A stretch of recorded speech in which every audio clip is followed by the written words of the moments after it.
Hello children, welcome back to our next video. Here we will discuss the second method of calculating national income. This is expenditure method. Alright. Now we have studied while we were discussing the first chapter of macroeconomics.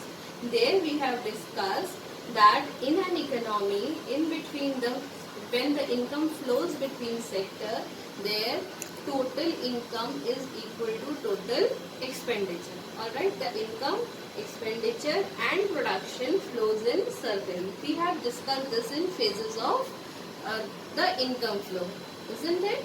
Now we are here seeing the same thing. Income method means the total income generated we will add and we will get the national income.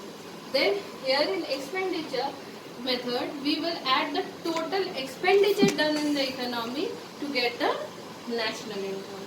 Alright. So when in the later sometime when we will calculate the sums, there you will see that national income using both these methods you will arrive to the same value of national income. It will not be different. And similarly, when we will study the third method of calculating national income, that is value added method, there we will study the total production. Alright, by adding the total production of different sectors, we will arrive at national income. And then we will conclude that total income is equal to total expenditure is equal to total production done in an economy. Alright, now let us see the components of national income using expenditure method. Children, when we have discussed the national income using income method in my previous video, if you have seen that when we were adding the basic components of the national income from income method, we were getting NDP at factor cost. Now here when we will add the basic components of expenditure method, we will get GDP at MP. Now this you have to remember. This you will remember forever whenever you will solve this. When you will add the basic components of national income using the income method, you will get NDP at FC. And when you will add the basic components of expenditure method, you will get GDP at MP.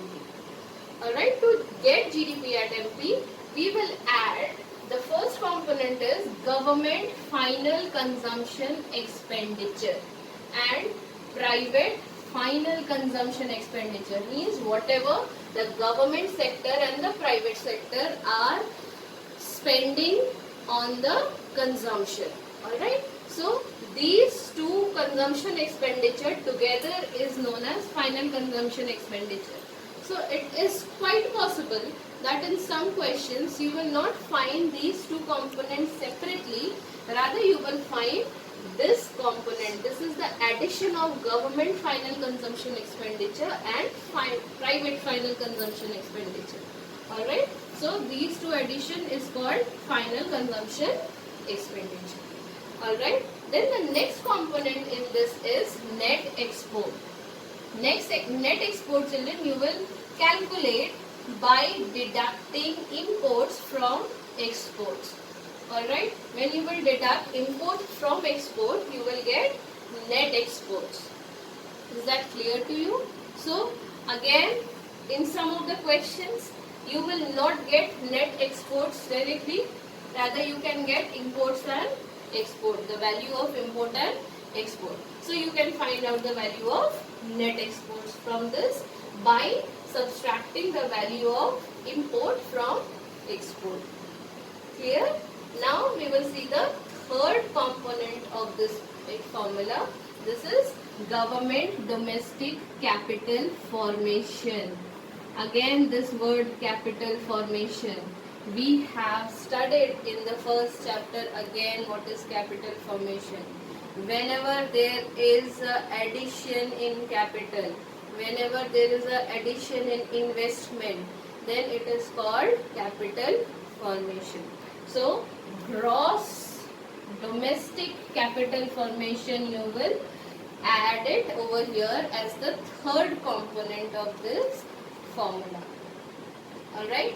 Now again, in some of the questions you will not get this directly. You can get gross domestic fixed capital formation. Please stress on this word. Gross domestic fixed capital formation. So if it is given fixed capital formation, here you will add change in stock, because we are taking over here capital formation. Alright. So capital is the total of fixed capital and working capital. Alright. So if in the question it is given domestic fixed capital formation, so there you will add change in stock, because change in stock takes place whenever we are spending the working capital. Alright. Stock, the value of stock is our working capital. So here when we will add fixed capital and working capital, we will get capital formation, the total capital formation. Clear, children? Now again there is a twist in this. If this component of fixed capital formation is not given to you, this is not given to you, then the investments will be given. Alright, where the investments have been done. Investments are done in the business sector, investments done in government sector, investments done in household sector on construction. So the sum total of these three investments will be your fixed capital formation. Is this clear to you? And again, in some of the questions you can get net domestic capital formation. It is very obvious, because in some of the question you can get net domestic capital formation. So if you will get net domestic capital formation, do not worry about that. Simply add depreciation to this, so you will get gross domestic capital formation. Is this formula clear to you? I hope it is very much clear to you, and it will be more clear when we will solve a question. So see, here is an example which will make your doubt more clear about this expenditure method. So here we have certain terms. Again children, I will tell you that I have written these terms in short, but you are not at all going to write these terms in short form, because you are going to lose marks in that. So let us see. Government final consumption expenditure is given to you. This is 200. Then net domestic consumption, net domestic capital formation. Alright, it is given 100. Depreciation 20 rupees. Net indirect tax 100. NFIA, it is minus 20. Then private final consumption expenditure is 800 and net export is 20 rupees. So this is the information which is given to you. Now let us calculate our national income.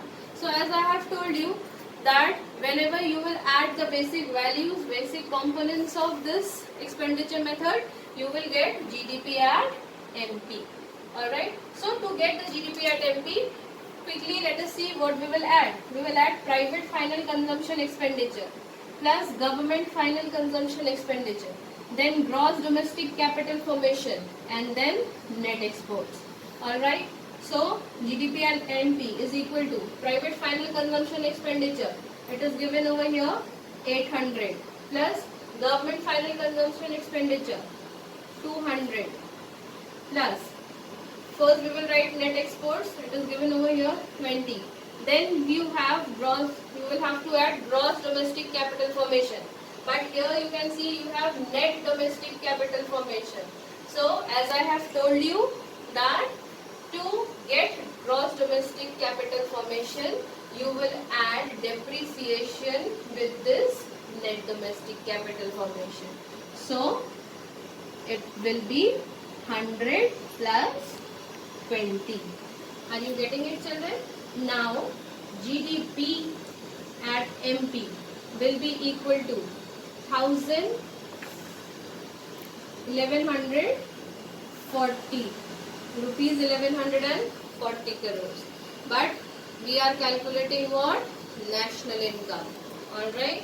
So NNP at FC we have to calculate. So how we will get that? In GDP we have the value of GDP at NP.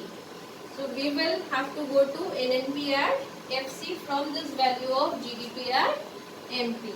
So from gross you will go to net. So what you will do? You will subtract depreciation. Again from domestic you will go to national. What will you do? You will add NFIA. Then from MP you will go to FC.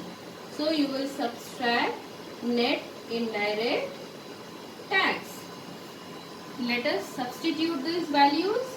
GDP at MP we have got 1140 minus depreciation you will do 20 rupees plus NFIA it's given to you minus 20 and minus net indirect tax it's given over here, it is 100 rupees.